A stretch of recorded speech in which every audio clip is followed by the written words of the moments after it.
욤키푸어는 속죄일입니다. 속죄일은 복수로 쓰여 있는데요. 왜 복수로 쓰는 것일까요? 레위기 16장 33절을 보시면 지성소를 속죄하며 회막과 제단을 속죄하고 또 제사장들과 백성의 회중을 위하여 속죄할지니, 이 구절을 보시면 몇 가지들에 대한 속죄를 하는 것을 보실 수 있습니다. 속죄를 한다면 무엇에 대한 속죄를 하는 것일까요? 회막, 제단이 죄를 지었다는 뜻인가요? 그렇다면 유월절과 속죄일의 차이는 무엇일까요? 유월절은 첫 달이고 속죄일은 7번째 달입니다. 무엇이 유월절과 속죄일의 차이일까요? 그 차이를 알아보겠습니다. 그런데 흥미로운 것은 단지 죄에 대한 것뿐 아니라 부정한 것에 대한 것으로 제단이 더럽혀졌을 때 비누와 물로 깨끗하게 닦는다고 깨끗해지는 것이 아니겠죠. 피를 뿌려 속죄를 하는데요. 속죄일만 행해지는 일로 특별한 피를 뿌리기 위해 염소를 잡고, 물론 염소와 함께 양과 소와 몇몇의 염소도 잡아 속죄의 피를 뿌리긴 합니다. 이 일은 속죄일에만 행해집니다. 붉은 암송아지는 지속적으로 행해졌는데 성전 건너의 감람산에서 붉은 암송아지를 잡았습니다. 예수아가 오셨을 당시에는 성전 동문은 감람산을 향해 있었고 다리가 있었습니다. 붉은 암송아지는 죄에 대한 것이 아니라 부정한 것을 정결케 하기 위한 의식이었습니다.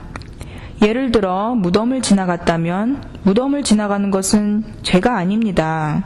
그러나 성전에는 그대로 들어갈 수 없었겠지요. 그래서 붉은 암송아지에 재를 뿌려 정결케 해야만 했습니다. 레위기 16장 6절에서 10절로 속죄일은 회막, 제단 등 모든 회중들의 속죄를 위한 날입니다. 이 말씀에서는 아론 자신과 그의 가족을 위한 속죄를 위한 수송아지를 드린다고 말하고 있습니다. 6절 아론은 자기를 위한 속죄제의 수송아지를 드리되 자기와 집안을 위하여 속죄하고, 그리고 두 염소를 택해 회막의 회중을 위한 속죄를 위해 취했습니다. 7절 또 그 두 염소를 가지고 회막문 여호와 앞에 두고 두 염소를 위하여 제비 뽑되 한 제비는 여호와를 위하고 한 제비는 아사셀을 위하여 할지며, 광야로 보낼 염소를 히브리어로 아자젤이라고 하는데, 첫 단어 아즈는 염소라는 뜻이고 자젤은 사라지다, 가버리다라는 뜻입니다. 아자젤은 곧 가버리는 염소라는 뜻입니다. 한 염소는 여호와를 위한 속죄제로 드려졌고 다른 한 염소는 광야로 보내버렸습니다. 이 부분에 대해서도 나누도록 하겠는데요. 아론이 여호와를 위한 염소를 가져다가 속죄제로 드렸습니다. 아자젤 염소는 산채로 속죄하고 그에게 죄를 전가한 뒤 광야로 보내버렸습니다. 곧 아자젤 염소는 속죄를 그 염소와 함께 한 것입니다. 어떤 사람들은 아주 잘못 알고 있는 부분이 있는데요. 아자젤 염소가 사탄을 의미한다고 하는 분들이 있습니다. 물론 아닙니다. 어떻게 사탄을 통한 속죄를 할 수 있을까요? 말이 안 되죠. 아자젤은 주님께서 우리의 죄를 가져가시는 것을 의미합니다. 속죄일에 2개의 제비가 있었던 것을 기억하시나요? 만약 여호와를 위한 제비가 오른손에 뽑히면 그것은 좋은 징조를 의미했습니다. 그렇다면 아사셀을 위한 제비가 왼손에 뽑혀야겠죠? 이런 식으로 일이 잘 진행될 것인지 안 될 것인지를 미리 알았습니다. 그러면 언제가 속죄일입니까? 레위기 23장을 보시면 7째 달 열흘날은 속죄일이니 너희는 성회를 열고, 성회라는 뜻이 무엇이라 말씀드렸나요? 예행 연습이라고 말씀드렸었는데요. 스스로 괴롭게 하며 여호와께 화제를 드리고, 이 구절의 말씀으로 볼 때 이 날이 가장 경건하고 근엄한 날입니다. 32절을 보시면 이는 너희가 쉴 안식일이라. 이 말씀에도 스스로 괴롭게 하라고 하십니다. 날의 시작이 해가 지고부터 시작이니까 이렇게 말씀하십니다. 이달 아흐렛날 저녁 곧 그 저녁부터 이튿날 저녁까지 안식을 지킬지니라. 속죄일을 금식하는 날로 이해하시면 좋을 것 같습니다. 제가 오늘은 송편 먹는 날이야 하면 추석인 것을 아는 것처럼 금식의 날이야 하면 속죄일이라는 것을 아는 것입니다. 사도행전 27장 9절은 속죄일이 금식하는 날인지 몰랐다면 이 시기가 무엇을 말하는지 모르셨을 것입니다. 여러 날이 걸려 금식하는 절기가 이미 지났으므로 항해하기가 위태한지라. 이 시기에는 날씨가 더 나빠진다는 것을 알았기 때문에 이렇게 바울이 말한 것인데요. 여러분은 이 시기가 속죄일이라는 것을 모르셨을 것입니다. 그래서 저희가 히브리 풀이를 가르치려는 것으로 이런 연결을 가지고 성경을 보신다면 훨씬 이해가 빠르시기 때문입니다. 첫 번째 유월절에 무슨 일이 있었나요? 어린 양의 피를 문 임방과 설주에 바르고 죽음의 사자가 넘어갔는데요. 그리고 나서 홍해를 건너 나왔습니다. 그럼 첫 오순절 날은 무슨 일이 있었습니까? 모세가 시내산에서 토라를 받은 날입니다. 그런 뒤에 모세가 시내산에서 40일 뒤에 내려왔을 때 문제가 발생했는데요. 금송아지가 사건이 벌어졌습니다. 그래서 모세가 다시 시내산에 올라갔는데 얼마 동안 올라갔었습니까? 또 40일 동안 있었습니다. 그럼 첫 번째 속죄일에는 무슨 일이 있었는지 아십니까? 우리는 첫 번째 유월절에 애굽을 떠나온 것을 알고 있습니다. 첫 번째 오순절에 토라를 받았고요. 첫 번째 속죄일인 출애굽기 32장 30절을 보시겠습니다. 이튿날 모세가 백성에게 이르되 너희가 큰 죄를 범하였도다. 내가 이제 여호와께로 올라가노니 혹 너희를 위하여 속죄가 될까 하노라 하고. 모세가 무엇을 한다고 하였죠? 속죄를 한다고 하였네요. 한국어 성경에는 없지만 영어에는 큰 죄 다음에 유일하게 처음으로 하이픈을 표기해 놓을 정도로 큰 죄라고 말하고 있습니다. 이 죄가 너무 커서 하나님께서 용서해 주실까를 염려하는 모습 같습니다. 이러면서 모세가 한 말을 보도록 하겠는데요. 여러분 중 모세가 한 말처럼 하실 수 있는 분 계시나요? 그러나 이제 그들의 죄를 사하시옵소서. 그렇지 아니하시오면 원하건대 주께서 기록하신 책에서 내 이름을 지워버려 주옵소서. 여러분은 이렇게 말씀하실 수 있나요? 게다가 이들은 의로운 사람들도 아니고 불순한 사람들인데요. 모세는 이런 사람들을 위해서 자신의 이름을 지워달라고까지 했습니다. 엘룰월 1일이 40일 정도 전이었습니다. 엘룰월 다음이 티슈리인데요. 마치 9월 다음에 10월인 것처럼입니다. 만약 속죄일이 10월 10일이라면 9월 1일이 엘룰 1일이 되는 것과 같은데요.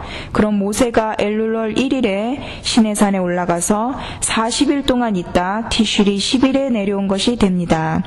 이 40일 동안 이스라엘 백성들이 하나님께서 이들을 멸하실까봐 노심초사하고 있었을 것입니다. 그래서 이런 일로 인해서 매해 엘룰월 1일로부터 40일 동안을 회개 기간을 삼는 것입니다. 이렇게 성경에서 나온 일들을 우리 삶에 실제로 적용시키는 것은 아주 유익한 것 같습니다. 그래서 매해 이 일을 기억함으로 돌아보는 시기로 삼는 것입니다. 모세가 시내산에서 내려왔을 때 사람들에게 하나님으로부터 속죄를 받은 날이 속죄일이라는 것을 알게 하였습니다. 이 날이 바로 처음으로 일어난 속죄일인 것입니다. 모세가 시내산에서부터 내려왔을 때 일이 다 해결된 것으로 하나님께서 이들을 용서하신 것입니다. 출애굽기 34장 29절과 30절로 모세가 두 돌판을 들고 내려왔을 때 그의 얼굴이 빛이 났던 것을 기억하십니까? 그 이유는 모세가 하나님과 얼굴을 마주하고 지내다 왔기 때문입니다. 그래서 속죄일의 또 다른 관용적 표현이 얼굴과 얼굴을 마주하다입니다.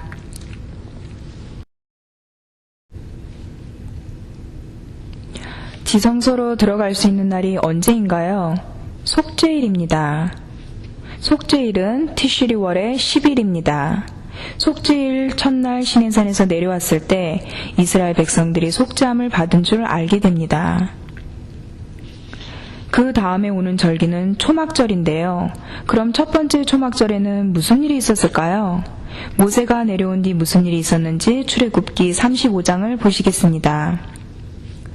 모세가 이스라엘 자손의 온 회중에게 말하여 이르되 여호와께서 명령하신 일이 이러하니라. 이르시기를 너희의 소유 중에서 너희는 여호와께 드릴 것을 택하되 마음에 원하는 자는 누구든지 그것을 가져다가 여호와께 드릴지니 곧 금과 은과 녹과 청색 자색 홍색 실과 가는 베이실과 염소털과 붉은 물들인 순양의 가죽과 해달의 가죽과 조각목과 그리고 5일 뒤 이 모든 것들을 모았는데요. 레위기 23장을 보시면 39절에서 40절입니다. 너희가 토지 소산 거두기를 마치거든 일곱째 달 15날부터 이래 동안 여호와의 절기를 지키되 첫날에도 안식하고 여덟째 날에도 안식할 것이요. 첫날에는 너희가 아름다운 나무 실과와 종려나무 가지와 무성한 나무 가지와 신의 버들을 취하여 너희의 하나님 여호와 앞에서 이래 동안 즐거워할 것이라. 이 구절은 장막절을 말하고 있습니다. 그러므로 첫 번째 장막절에 장막을 짓기 시작했군요. 실제 속죄일에 내려와서 속죄함을 받고 그리고 난 뒤 하나님께서 함께 살기를 원하시는 것입니다. 장막을 만들고 싶어 하시는 것입니다. 이들이 속죄함을 받은 뒤 기뻐하며 하나님께서 우리와 함께 살기를 원하시니 하나님을 위한 장막을 짓는 것입니다. 첫 장막절은 장막을 지었습니다. 이해가 되시죠? 이날을 기념하기에 좋은 이유 아닌가요? 많은 사람들이 마치 성경을 대할 때 두 권의 다른 책 대하듯 하는데요. 그리고 심지어 어떤 부분은 찢어버려도 된다 이렇게까지 여기는 경우도 있습니다. 많은 사람들이 구약은 율법이고 신약은 은혜 시대이다 이렇게 생각합니다. 그런데 은혜는 구약 시대를 통해 옵니다. 사실 속죄일은 큰 은혜의 날로 매해 이스라엘 백성이 새로운 시작을 하는 것과 마찬가지인 것입니다. 이날이 바로 이들의 죄가 속죄함을 받은 날이라 그렇습니다. 이날 속죄함을 받아서 새로운 시작을 할 수 있었고 하나님의 계획 속에서 죄를 속죄해 주시고 새로운 세계가 시작됨으로 의가 세워지는 때인 것입니다. 베드로후서 3장 11절을 보시면 우리는 그의 약속대로 의가 있는 곳인 새 하늘과 새 땅을 바라보도다. 하나님은 의와 함께 있기를 원하십니다. 거듭남이 새로운 시작으로 매해 속죄일의 컨셉이라 볼 수 있습니다. 새로운 시작은 다시 시작하는 것입니다. 속죄의 히브리어는 카팔로 덮는다는 뜻입니다. 크레딧 카드를 생각해 보시면 여러분이 사는 물건의 값을 커버해서 지불해 줍니다. 크레딧 카드는 여러분이 값을 치를 때까지 커버해 줍니다. 속죄일은 마찬가지로 덮어주는 것으로 속죄함을 받을 때까지입니다. 종종 청소를 하면서 지저분한 것들을 덮어놓을 때가 있는데요. 속죄일은 이렇게 죄를 덮어놓는 것으로 여전히 침대 아래에 죄가 있는 것과 같은 상황입니다. 바로 메시아가 오시기까지입니다. 요한복음 1장 29절을 보시겠습니다.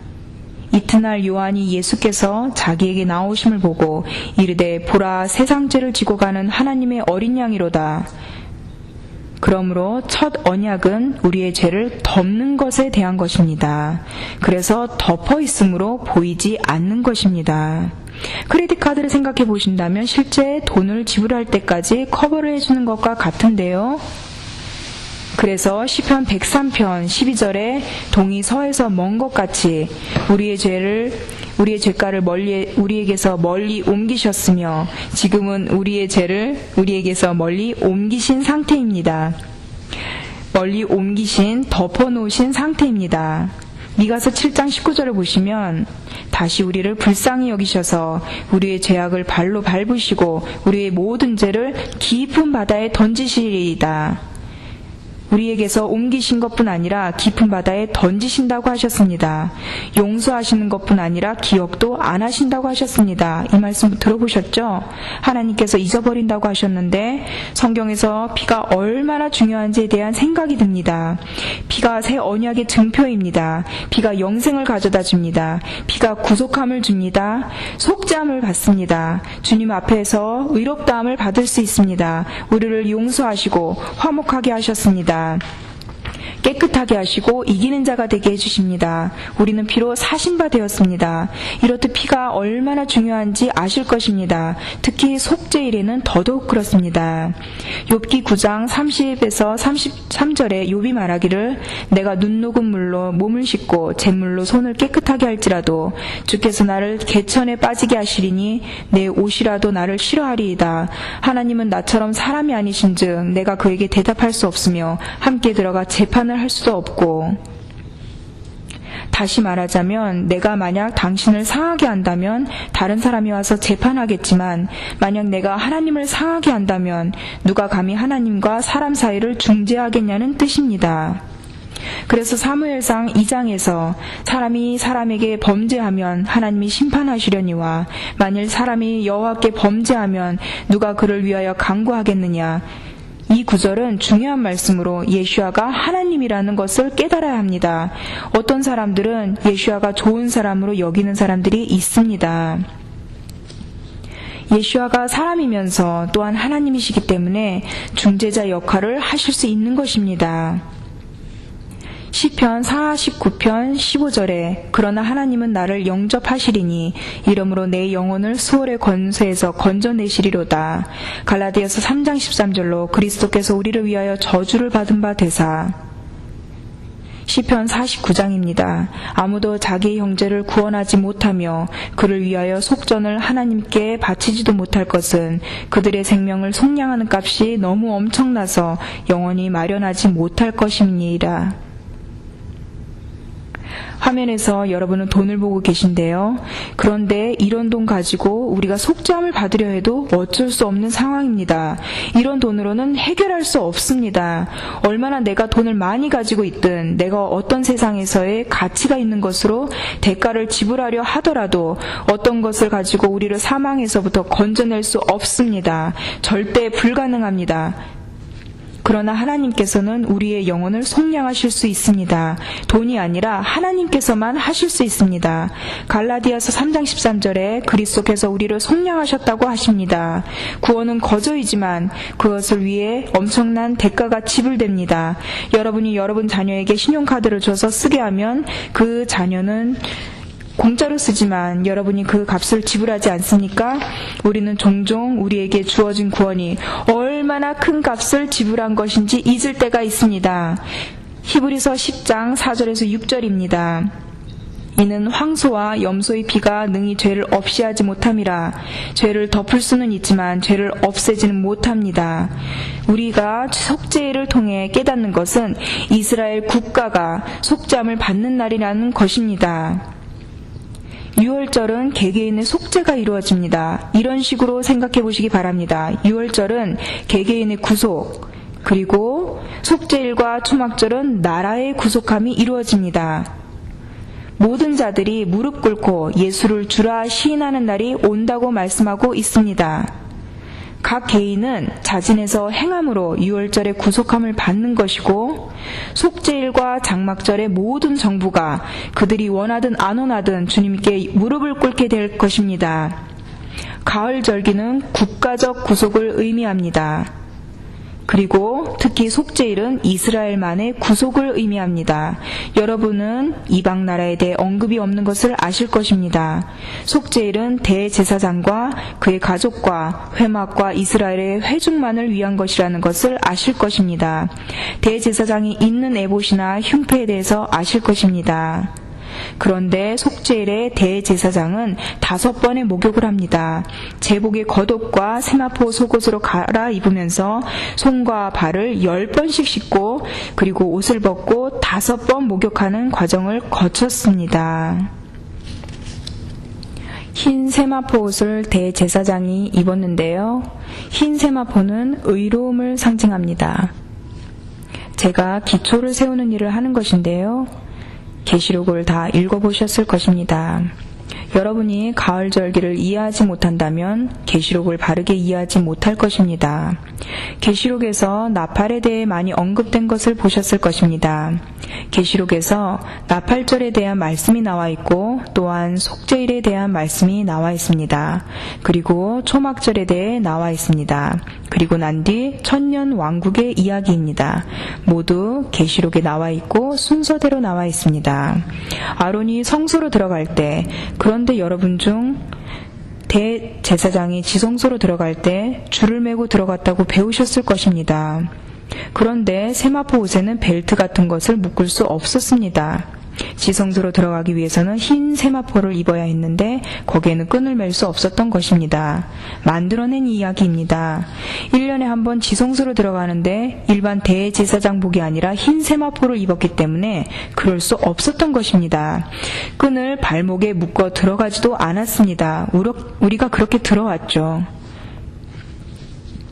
레위기 16장 3절에서 5절 아론이 성소에 들어오려면 수송아지를 속죄 제물로 삼고 순양을 번제물로 삼고 거룩한 세마포 속옷을 입으며 세마포 속바지를 몸에 입고 세마포 띠를 띠며 세마포 관을 쓸지니 이것들은 거룩한 옷이라 물로 그의 몸을 씻고 입을 것이며 이스라엘 자손의 회중에게서 속죄 제물로 삼기 위하여 숫 염소 2마리와 번제물로 삼기 위하여 순양 1마리를 가져갈지니라.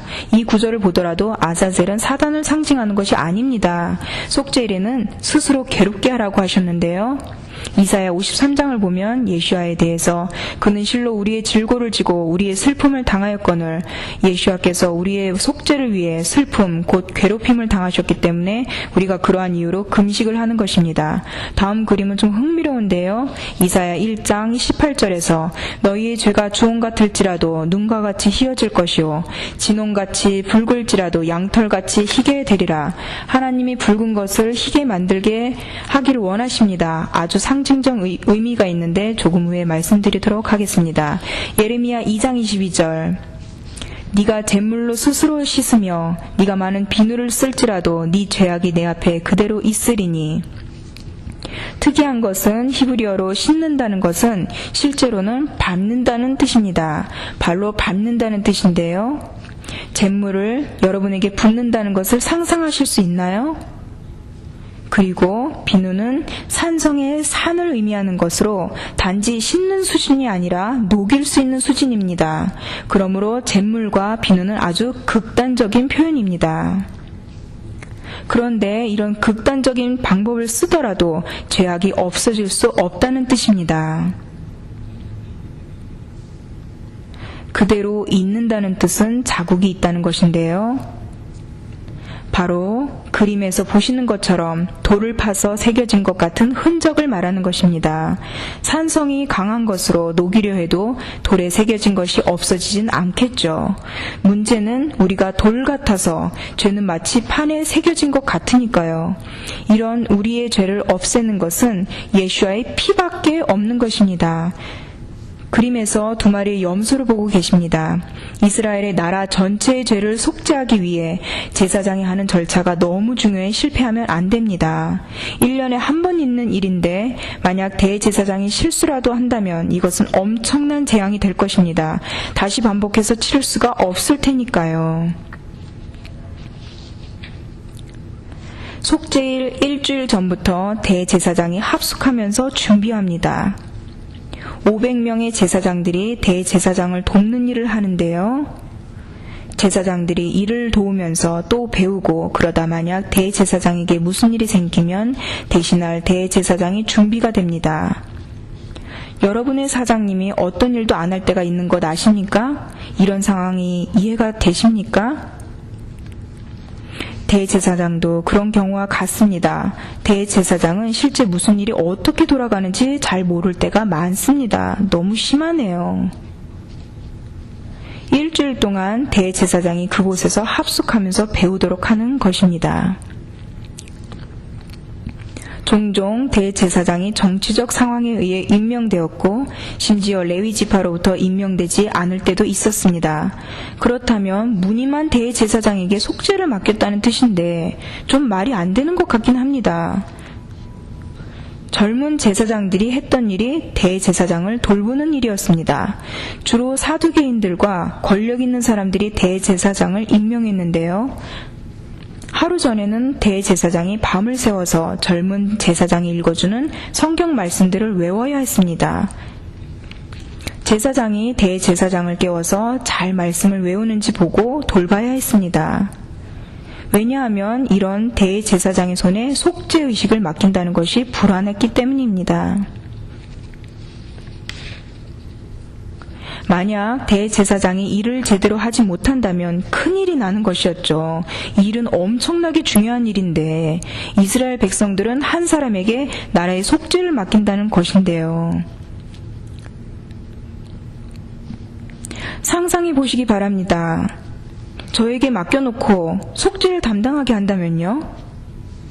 이런 사고방식을 가지고 있었는데 만약 대제사장이 잘못한다면 내 자신도 속죄함을 받지 못한다는 것인데 이런 사고가 메시아가 그들의 죄를 대신해서 속죄할 수 있다는 생각을 갖게 하는 것입니다. 속죄일에는 거의 똑같게 생긴 2마리 염소를 준비했고 구분하는 방법이 한 마리인 광야로 보낼 아사셀 염소에게만 붉은 끈을 뿔에 묶었습니다. 그리고 또 다른 붉은 끈을 성전 문 주변에 묶었습니다. 사진을 참고하시기 바랍니다. 그리고 그 염소를 광야로 데리고 갔습니다. 그런데 그 염소가 다시 돌아온다면 어땠을까요? 에구머니나 죄가 다시 돌아오는 것입니다. 큰일이죠. 그래서 다시 10마일 정도 떨어진 절벽에 세워놓고 밀어 죽게 만드는 것입니다. 어쨌든 이 염소는 죽어야 하니까요.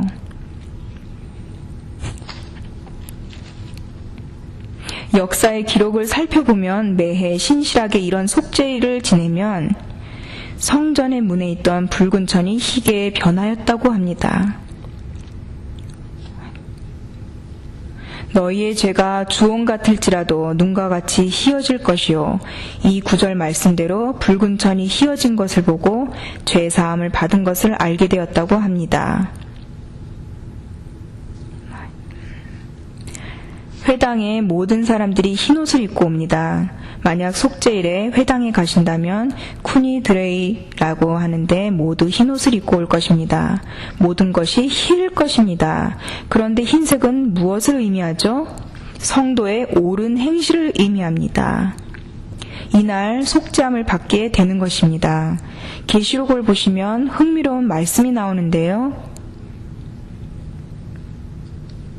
여기 또 흥미로운 말씀이 나오는데 속죄일에 대한 기록 중 성전이 무너지기 40년 전부터 기이한 일들이 일어났습니다.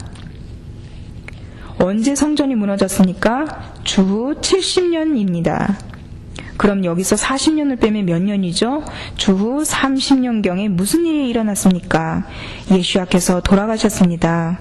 속죄일에 대한 기록에는 메시아의 죽음에 대해 기록되어 있지 않지만 기록에 무엇이라 쓰여 있는지 알려드리겠습니다. 주 30년부터 70년까지 여호와를 위한 제비가 왼쪽에 나왔다고 기록합니다. 그리고 성전문의 붉은 천도 흰색으로 변하지 않았다고 합니다. 성전의 촛대에 불도 밝혀지지 않았다고 합니다.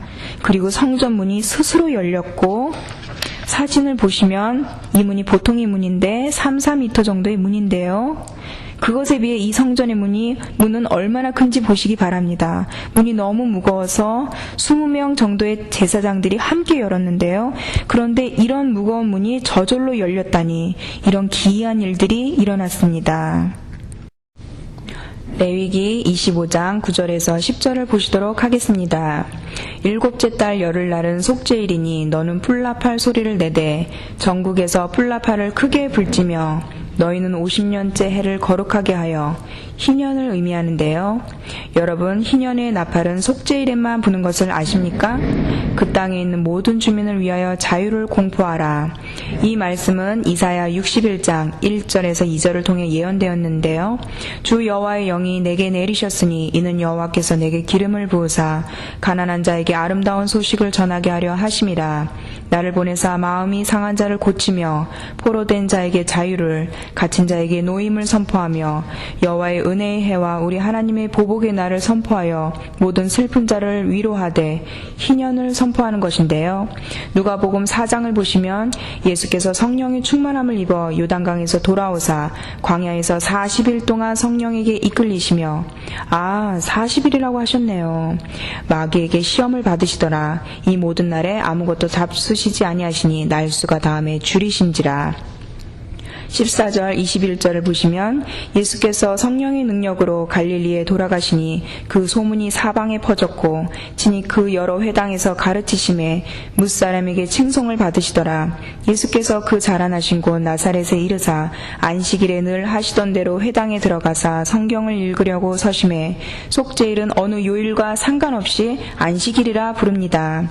선지자 이사야의 글을 들이거늘 책을 펴서 이렇게 기록된 데를 찾으시니 곧 주의 성령이 내게 임하셨으니 이는 가난한 자에게 복음을 전하게 하시려고 내게 기름을 부으시고 나를 보내사 포로된 자에게 자유를, 눈먼 자에게 다시 보게 함을 전파하며 눌린 자를 자유롭게 하고 주의 은혜의 해를 전파하게 하려 하심이라 하였더라. 그리고 책을 덮으셨는데요. 나팔절은 책을 여는 날이고 속죄일은 책을 덮는 날이라고 말씀드렸던 것 기억하시나요? 그리고 이에 예수께서 그들에게 말씀하시되 이 글이 오늘 너희 귀에 응하였느니라 하시니 이 일이 속죄일에 있다는 뜻입니다. 주의 은혜의 해는 희년이고 또한 예수께서 사역을 시작하신 해가 희년입니다. 사역을 시작하기에 딱 좋은 해이군요. 또 흥미로운 것이 속죄일에 염소를 어떻게 했는지 기억하십니까? 절벽으로 몰아놓고 죽이려고 한 것을 기억하십니까? 누가복음 4장에서 사람들이 예수와의 말씀 듣기를 좋아한 상황인지 보도록 하겠습니다. 회당에 있는 자들이 이것을 듣고 다 크게 화가 나서 일어나 동네 밖으로 쫓아내어 그 동네가 건설된 산 낭떠러지까지 끌고 가서 밀쳐 떨어뜨리고자 하되 속죄일에 아사셀 염소에게 한 행동 같습니다. 흥미로운 시나리오이죠. 레위기와 계시록 말씀을 비교해보면서 신성한 약속인 속죄일에 대해 보도록 하겠습니다. 제가 믿기로 이런 일들이 속죄일에 일어나게 될 것입니다. 레위기 16장으로 대제사장이 흰 세마포 옷을 입었는데요. 12절입니다. 향로를 가져다가 여호와 앞 제단 위에서 피운 불을 그것에 채우고 또 곱게 간 향기로운 향을 두 손에 채워가지고 휘장 안에 들어가서 13절 여호와 앞에서 분향하여 향연으로 증거계 위 속죄소를 가리게 할지니 그리하면 그가 죽지 아니할 것이며 14절 그는 또 숫송아지 피를 가져다가 손가락으로 속죄소 동쪽에 뿌리고 또 손가락으로 그 피를 속죄소 앞에 7번 뿌릴 것이며 그래서 피가 대제사장 옷에 다 튀었을 것입니다. 흰 옷에 피가 튄 모습을 상상할 수 있겠습니까? 7번 뿌렸다고 하였습니다. 7번. 또 백성을 위한 속죄제의 염소를 잡아 그 피를 가지고 휘장 안에 들어가서 그 숫송아지 피로 행함같이 그 피로 행하여 속죄소 위와 속죄소 앞에 뿌릴지니. 또 흥미로운 것은 시편 141편으로 나의 기도가 주의 앞에 분향함과 같이 되며 나의 손 드는 것이 저녁 제사같이 되게 하소서. 기도와 분향함이 같은 뜻이고 손을 드는 것과 피를 의미하는 것이겠죠. 계시록 6장 9절에 다섯째 인을 떼실 때 내가 보니 하나님의 말씀과 그들이 가진 증거로 말미암아 죽임을 당한 영혼들이 제단 아래에 있어 큰 소리로 불러 이르되 거룩하고 참되신 대주제여 땅에 거하는 자들을 심판하여 우리 피를 갚아주지 아니하시기를 어느 때까지 하시려 하나이까 하니 피를 갚는 날이 속죄일에 있을 것이라는 뜻입니다. 나팔절에 심판이 시작되고 속죄일에 실행된다는 그런 뜻입니다. 좀 전에 대제사장이 어떻게 하는지 알아봤었는데요. 계시록 8장 3절부터 또 다른 천사가 와서 제단 곁에 서서 금향로를 가지고 많은 향을 받았으니 이는 모든 성도의 기도와 합하여 보좌 금제단에 드리고자 함이라. 향연이 성도의 기도와 함께 천사의 손으로부터 하나님 앞으로 올라가는지라. 레위기에서 대제사장이 향을 두 손에 채워 휘장 안으로 들어가시는 것을 기억하시죠? 5절 천사가 향로를 가지고 제단에 불을 담아다가 땅에 쏟음에 우레와 음성과 번개와 지진이 나더라. 몇 명의 천사가 그 자리에 있었을까요? 7명. 그럼 나팔은 몇 개이죠? 7개. 손에 삐를 찍어 몇 번 뿌렸죠? 여기서 공통점을 발견하실 수 있습니까? 이사야 63장 1절에서 4절입니다. 지도를 보시면 이스라엘 옆에 요단강 그리고 그 옆이 보스라입니다. 대제사장이 흰 세마포를 입었고 그 흰옷에 피가 튀었었겠죠. 바로 이사야 말씀입니다. 에돔에서 오는 이 누구며 붉은 옷을 입고 보스라에서 오는 이 누구냐. 그의 화려한 의복 큰 능력으로 걷는 이가 누구냐. 그는 나이니 공의를 말하는 이요 구원하는 능력을 가진 이니라. 어찌하여 네 의복이 붉으며 네 옷이 포도주 틀을 밟는 자 같으냐. 만민 가운데 나와 함께한 자가 없이 내가 홀로 포도주 틀을 밟았는데 내가 노함으로 말미암아 무리를 밟았고 분함으로 말미암아 짓밟았으므로 그들의 선혈이 내 옷에 튀어 내 의복을 다 더럽혔음이니 이는 내 원수 갚는 날이 내 마음에 있고 내가 구속할 해가 왔으나 희년을 의미하는 것이죠. 이사야 61장 1절에서 2절 후반부에 여호와의 은혜의 해와 우리 하나님의 보복의 날을 선포하며 중요한 구절입니다. 이 날이 속죄일로 은혜의 해와 또한 보복의 날로 계시록을 보시면 보복의 날로 피를 갚으신다는 것입니다. 말씀을 통하여 여러 가지 상황이 함께 성취가 되는 것을 볼 수 있습니다.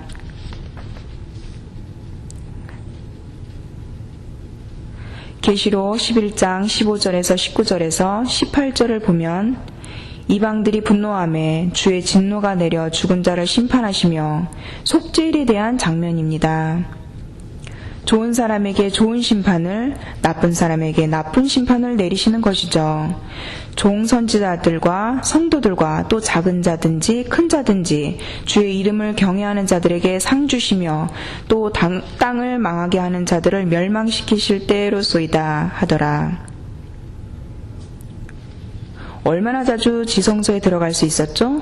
1년에 한 번 속죄일입니다. 1년에 한 번 지성소로 볼 수 있는데요.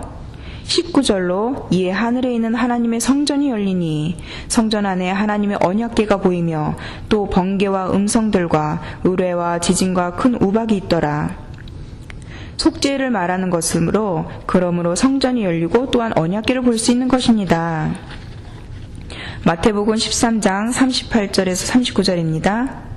사진을 보시면 포도가 추수할 시기라는 것을 아실 수 있는데요. 6월절은 봄 추수로 보리이고 오순절은 여름으로 밀 추수이고 속죄일은 가을로 과일 추수입니다. 특히 포도입니다. 포도의 뜻을 이제 알게 되실 것입니다. 마태복음 13장 38절 39절 밭은 세상이요 좋은 씨는 천국의 아들들이요 가라지는 악한 자의 아들들이요 가라지를 뿌린 원수는 마귀요 추수 때는 세상 끝이요 추수꾼은 천사들이니. 출애굽기 23장 16절을 보시면 맥주절을 지키라 오순절을 의미하는 것입니다.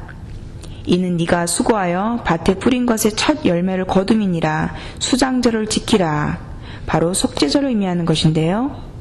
이는 네가 수고하여 이룬 것을 연말에 밭에서부터 거두어 저장함이니라 추수에 대한 말씀인데요. 연말에 하는 추수입니다. 포도를 추수하는 시기로 속죄를 예행연습으로 치르는 것입니다. 계시록 14장 18절을 보시면 또 불을 다스리는 다른 천사가 제단으로부터 나와 예리한 낫 가진 자를 향하여 큰 음성으로 불러 이르되 네 예리한 낫을 휘둘러 땅의 포도송이를 거두라 그 포도가 익었느니라 하더라. 이제 좀 감이 잡혀가십니까? 다시 계시록을 읽으시면 보이기 시작하실 것입니다. 봄 절개 일들이 실제로 4월에서 6월 정도에 일어났고 계시록의 마지막 때 일어날 일들이 가을 시기에 일어날 것입니다. 레위기 16장 16절 17절 곧 이스라엘 자손의 부정과 그들이 범한 모든 죄로 말미암아 지성소를 위하여 속죄하고 또 그들의 부정한 중에 있는 회막을 위하여 그같이 할 것이요 그가 지성소에 속죄하러 들어가서 자기와 그의 지방과 이스라엘 온 회중을 위하여 속죄하고 나오기까지는 누구든지 회막에 있지 못할 것이며. 몇 명의 사람이 지성소에 들어갔나요? 딱 한 사람인 대제사장입니다. 계시록 15장 8절 보시겠습니다. 하나님의 영광과 능력으로 말미암아 성전에 연기가 가득 차매 일곱 천사의 일곱 재앙이 마치기까지는 성전에 능히 들어갈 자가 없더라. 아무도 들어갈 수 없다고 말씀하십니다. 속죄의 의식을 설명하고 있습니다. 계시록 19장 2절입니다. 그의 심판은 참되고 의로운지라. 나팔절로 시작돼 속죄일에 해당되는 말씀인데요. 음행으로 땅을 더럽게 한 큰 음녀를 심판하사 자기 종들의 피를 그 음녀의 손에 갚으셨도다 하고 13절로 가서 또 그가 피 뿌린 옷을 입었는데 그 이름은 하나님의 말씀이라 칭하더라. 하늘에서 속죄 의식을 진행하는 것인데요. 하늘에 있는 군대들이 희고 깨끗한 세마포 옷을 입고 백마를 타고 그를 따르더라. 그래서 매 속죄일마다 유대인들이 흰 옷을 입고 있는 것입니다. 그의 입에서 예리한 검이 나오니 그것으로 만국을 치겠고, 이 말씀에서는 각 개인이 아니라 만국을 다루겠다고 말씀하십니다. 친히 그들을 철장으로 다스리며 또 친히 하나님 곧 전능하신 이의 맹렬한 진노의 포도주 틀을 밟겠고, 공통점을 찾으시겠죠?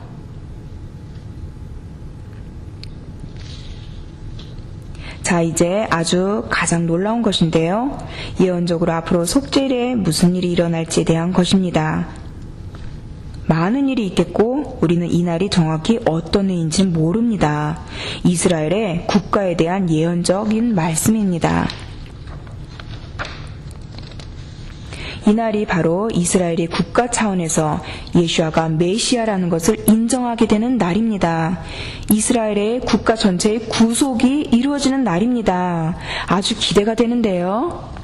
고린도후서 3장 13절 16절 우리는 모세가 이스라엘 자손들에게 장차 없어질 것에 주목하지 못하게 하려고 수건을 그 얼굴에 쓴 것 같이 아니하노라. 그러나 그들의 마음이 완고하여 오늘까지도 구약을 읽을 때 그 수건이 벗겨지지 아니하고 있으니 그 수건은 그리스도 안에서 없어질 것이라. 오늘까지 모세의 글을 읽을 때 수건이 그 마음을 덮었도다. 이스라엘 국가가 언제 주님께 돌아가고 수건이 벗겨질까요? 이것은 이스라엘 국가가 주님께 돌아갈 것이라는 약속입니다. 성경의 많은 예언들이 아직 성취되지 않은 것들이 있습니다. 많은 사람들이 이미 성취되었다고 믿는데 그렇지 않은 것들이 더 많이 있죠. 수건을 벗는다는 것은 무엇을 의미할까요? 영원한 하나님의 목적을 깨닫게 되는 것을 의미합니다. 이스라엘은 아직 하나님의 부르심을 다 성취하지 못했습니다. 그런데 크리스찬들은 아직 수건을 벗지 못한 것이 유대인들이지 본인들은 아니라고 믿는데요. 이사야 25장 7절 8절입니다. 또 이 산에서 모든 민족의 얼굴을 가린 가리개와 열방 위에 덮인 덮개를 제하시며, 수건은 현재 유대인뿐 아니라 우리 모두에게 가려져 있는 상황입니다. 사망을 영원히 멸하실 것이라 주 여호와께서 모든 얼굴에서 눈물을 씻기시며 자기 백성의 수치를 온 천하에서 제하시리라. 여호와께서 이같이 말씀하셨느니라. 아직 이 일이 일어나지는 않았습니다. 대부분의 교회들은 수건이 가려진 것이 유대인만이라고 생각합니다. 두 가지 주요 요인이 수건이 가려져 있는데, 첫째는 유대인들을 위한 하나님의 계획을 인정하지 못하는 수건이고, 둘째는 교회가 유대인들의 수건을 벗기는 교회의 역할을 이해하지 못하는 수건입니다. 하나님은 양쪽 그룹의 수건을 벗기실 것인데 아주 중요한 사건들이 먼저 일어날 것입니다. 속죄일은 대제사장이 하나님과 얼굴과 얼굴을 대하는 날로, 성경에서 얼굴과 얼굴을 마주한다고 표현하면 속죄일에 대한 관용구입니다.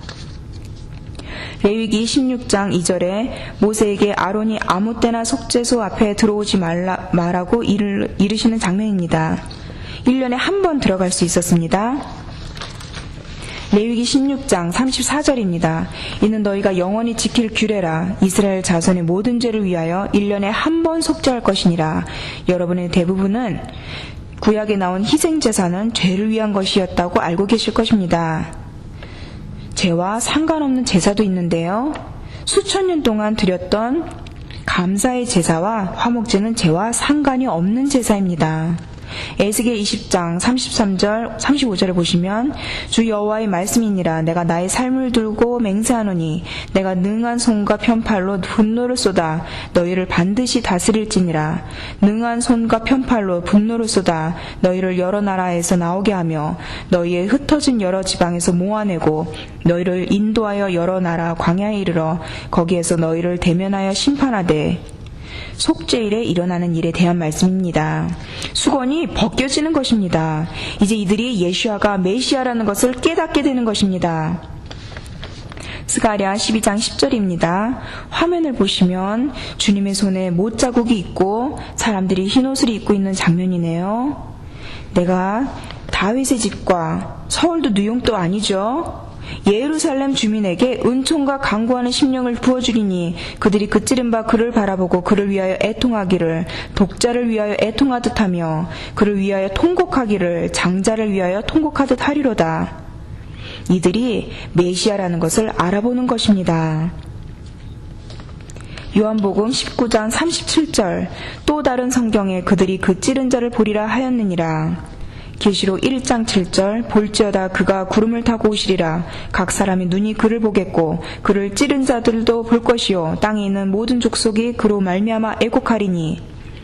지금 말씀드리는 구절은 익숙하지 않으실 텐데요. 아주 놀라운 말씀입니다.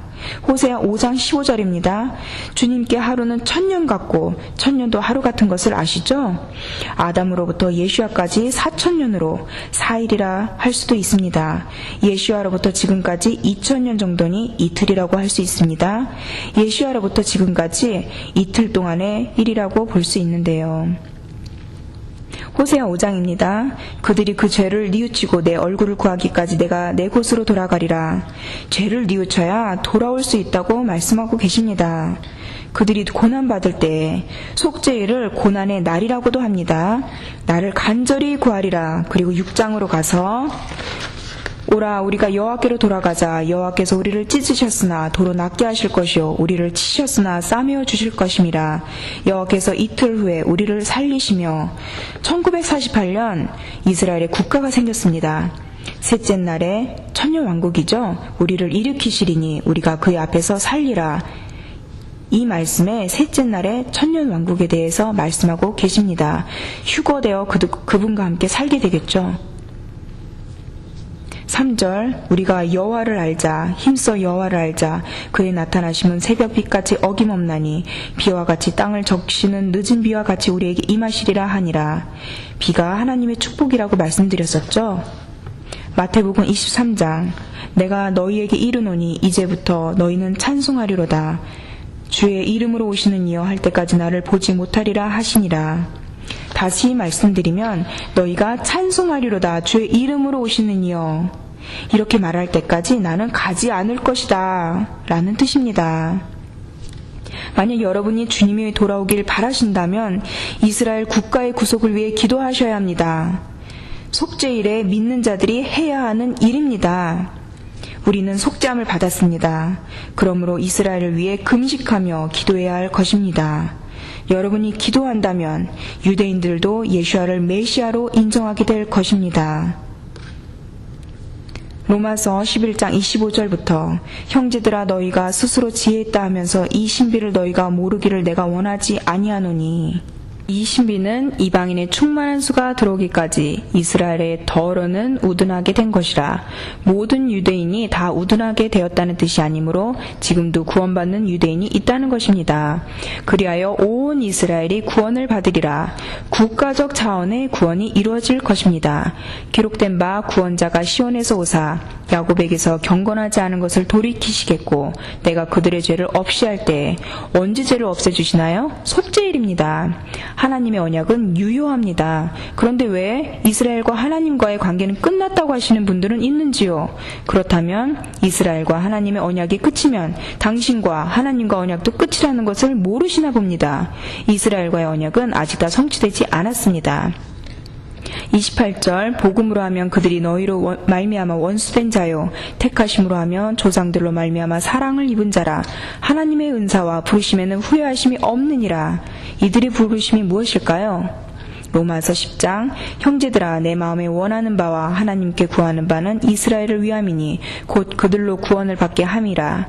유대인 몇몇을 의미하는 것이 아니라 온 나라가 구원을 받는다는 것을 의미합니다. 여기 또 여러분을 놀라게 해드릴 구절이 있는데요. 사도행전 3장입니다.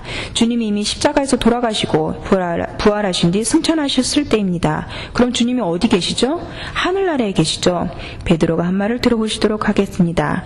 형제들아 너희가 알지 못하여서 그리하였으며 너희 관리들도 그리한 줄 아노라. 그러나 하나님이 모든 선지자의 입을 통하여 자기의 그리스도께서 고난받으실 일을 미리 알게 하신 것을 이와 같이 이루셨느니라. 이 부분은 주님이 이루셨죠. 그리고 유대인들에게 말하기를 그러므로 너희가 회개하고 돌이켜 너희 죄 없이 함을 받으라. 이같이 하면 새롭게 되는 날이 주 앞으로부터 이를 것이요. 주님이 국가 차원의 회개가 있기 전에는 돌아오지 않으신다는 것입니다. 또 주께서 너희를 위하여 예정하신 그리스도 곧 예수를 보내시리니 하나님이 영원 전부터 거룩한 선지자들의 입을 통하여 말씀하신 바 만물을 회복하실 때까지는 하늘이 마땅히 그를 받아두리라. 회개하기까지 하늘이 주님을 붙들어 둔다는 것입니다. 로마서 11장 15절 유대인을 버리는 것이 세상의 화목이 되거든 그 받아들이는 것이 죽은 자 가운데서 살아나는 것이 아니면 무엇이리요. 다음 그림을 보시겠습니다. 바로 휴거를 말하는 것입니다. 죽은 자 가운데서 사는 것입니다. 이런 일이 일어난다면 무엇을 기다려야 하는 것일까요? 이스라엘 국가의 구속입니다. 예레미야 31장 31, 36절로 이스라엘과의 언약을 말씀하시는 것을 아주 중요합니다. 여호와의 말씀이니라. 보라 날이 이르리니 내가 이스라엘 집과 유다 집에 새 언약을 맺으리라. 새 언약을 아시는 분? 누가 새 언약을 맺으시나요? 이방인인가요? 새 언약을 이스라엘과 맺으신다고 말씀하십니다. 우리는 이스라엘의 접붙임을 받았죠. 너무 많은 교회들이 다른 언약을 가지고 있고 다른 나무로 따로 있습니다. 우리는 하나로 같은 나무에 접붙임을 받았습니다. 이 언약은 내가 그들의 조상들의 손을 잡고 애굽 땅에서 인도하여 내던 날에 맺은 것과 같지 아니할 것은 언약을 이들이 깼죠. 이스라엘 집과 맺을 언약은 이러하니 곧 내가 나의 법을 어디에 두신다고요? 그들의 속에 두며 그들의 마음에 기록하여 나는 그들의 하나님이 되고 그들은 내 백성이 될 것이라. 여호와의 말씀이니라. 옛 언약이 돌판에 새기셨다면 새 언약은 마음판입니다. 너는 여호와를 알라 하지 아니하리니 이는 작은 자로부터 큰 자까지 다 나를 알기 때문이라. 내가 그들의 악행을 사하고 다시는 그 죄를 기억하지 아니하리라. 여호와의 말씀이니라. 속죄일이 일어나는 일 같군요. 여호와께서 이와 같이 말씀하셨느니라. 그는 해를 낮에 빛으로 주셨고 달과 별들을 밤에 빛으로 정하였고 바다를 뒤흔들어 그 파도로 소리치게 하나니 그 이름은 만군의 여호와이니라. 이 법도가 내 앞에서 패할진대 이스라엘 자손도 내 앞에서 끊어져 영원히 나라가 되지 못하리라. 여호와의 말씀이니라. 위에 있는 하늘을 측량할 수 있으며 밑에 있는 땅의 기초를 탐지할 수 있다면 내가 이스라엘 자손이 행한 모든 일로 말미암아 그들을 다 버리리라. 여호와의 말씀이니라. 마크 목사님은 메시안 유대인인데 어떤 사람이 마크 목사님에게 와서 당신은 도대체 유대인이요 아니면 크리스찬이요? 라고 물으셨는데 마크 목사님이 저는 크리스찬과 유대인의 다리 역할을 하는 사람입니다. 이러셨더니 그분이 마크 목사님께 당신네들이 예수를 죽였단 말이요. 이분은 하나님이 이스라엘과 언약을 맺으신 것에 대해 잘 이해를 못하고 있는 것입니다. 이스라엘과 언약은 끝난 것이 아닙니다. 창세기 42장 8절입니다. 요셉은 그의 형들을 알아보았으나 그들은 요셉을 알아보지 못하더라. 왜 형들이 못 알아본 것일까요? 요셉이 애굽 사람처럼 하고 있었기 때문입니다. 외모만 봤을 땐 애굽 사람 같아 보였기 때문입니다. 초대교회 이후로 유대인의 눈에는 주님이 이교도의 애굽인 처럼 보이는 것입니다. 예수야를 유럽 사람처럼 만들어 그 뿌리로부터 멀어지게 만들었습니다. 이교도로 보이는 예수가 어떻게 유대인에게 좋은 소식으로 들리겠습니까? 좀 무거운 얘기죠? 이런 이야기로 인해 파장이 클 것 같은데요. 교회가 예수님을 이교도인처럼 만들어 왔습니다. 우리는 이제 애굽인의 옷을 벗은 유대인 메시아 예수야로 유대인에게 다가가야 할 것입니다. 창세기 37장 이스라엘이 요셉을 다른 아들보다 사랑함으로 그 형제들이 요셉을 미워했습니다. 요셉이 메시아의 모형이라는 것을 말씀드리겠습니다. 요한복음 15장 25절로 그들이 이유 없이 나를 미워하였다. 형제들이 요셉을 미워한 것 같이 주님을 미워했군요.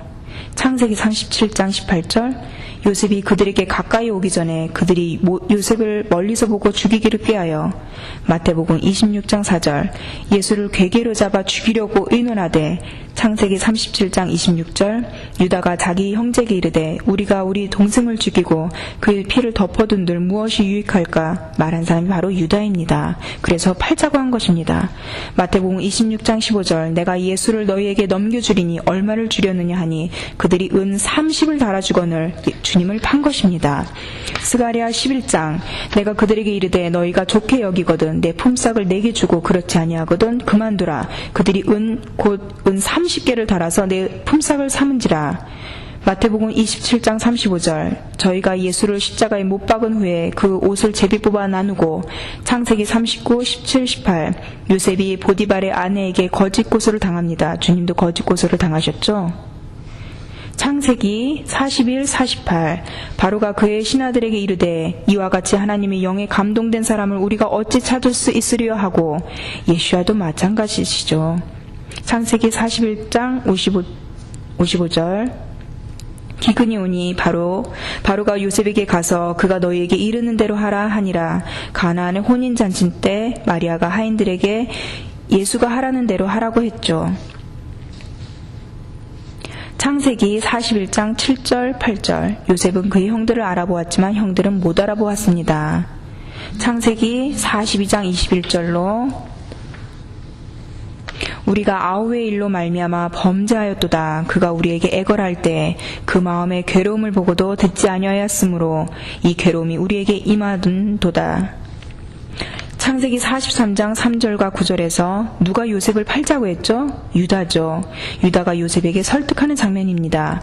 그 사람이 우리에게 엄히 경고하여 이르되 너희 아우가 너희와 함께 오지 아니하면 너희가 내 얼굴을 보지 못하리라 하였으니 속죄일을 말하네요. 얼굴과 얼굴을. 내가 그를 위하여 담보가 되오리니 아버지께서 내 손에서 그를 찾으소서. 내가 만일 그를 아버지께 데려다가 아버지 앞에 두지 아니하면 내가 영원히 죄를 지리이다. 유대인인 유다지파가 영원히 죄를 지겠다고 말하는 것입니다. 창세기 44장입니다. 유다가 말하되 우리가 내 주께 무슨 말을 하오리이까? 무슨 설명을 하오리이까? 우리가 어떻게 우리의 정직함을 나타내리이까? 하나님의 종들의 죄악을 찾아내셨으니 우리와 이 잔이 발견된 자가 다 내 주의 노예가 되겠나이다. 베냐민에게 무슨 일이 있을지 모르는 상황이었죠. 33절과 34절에 베냐민에게서 잔이 발견되자 놀라서 이제 주의 종으로 이 아이를 대신하여 머물러 있어 내 주의 종이 되게 하시고 그 아이는 그의 형제들과 함께 올려 보내소서. 그 아이가 나와 함께 가지 아니하면 내가 어찌 내 아버지에게로 올라갈 수 있으리까? 두렵건대 제가 내 아버지에게 미침을 보리이다. 창세기 45장 1절 6절에 그리고 무슨 일이 있었나요? 유다가 회개했을 때 요셉이 자기 자신을 밝혔습니다. 와, 유다가 회개할 때 메시아가 자신을 밝히실 것입니다. 요셉이 그 정을 억제하지 못하는 것과 마찬가지로 주님도 이스라엘 나라가 회개하고 돌아왔을 때 요셉과 같으실 것입니다. 주님이 이러시겠죠. 그래, 바로 이 시간이 내가 기다려온 시간이야. 이러면서 좋아하실 것입니다. 요셉이 자기 형들에게 자기 자신을 밝혔습니다. 요셉이 방성되고 가니 애굽 사람에게 들리며 바로의 궁중에 들리더라. 형제들에게 이렇게 말하는 것이죠. 내가 예슈아다. 저희가 그 찌른 자를 보리라. 요셉이라 말한 뒤 내 아버지께서 아직 살아계시니이까 형들이 그 앞에서 놀라서 능히 대답하지 못하는지라. 유대인들이 지난 2000년간의 일을 생각하면서 당황할 것 같지 않으십니까?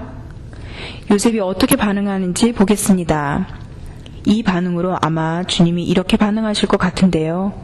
내게로 가까이 오소서. 그들이 가까이 가니 내가 예슈아다 말씀하시면서 이러시겠죠? 나를 이곳에 팔았다고 근심하지 말아라.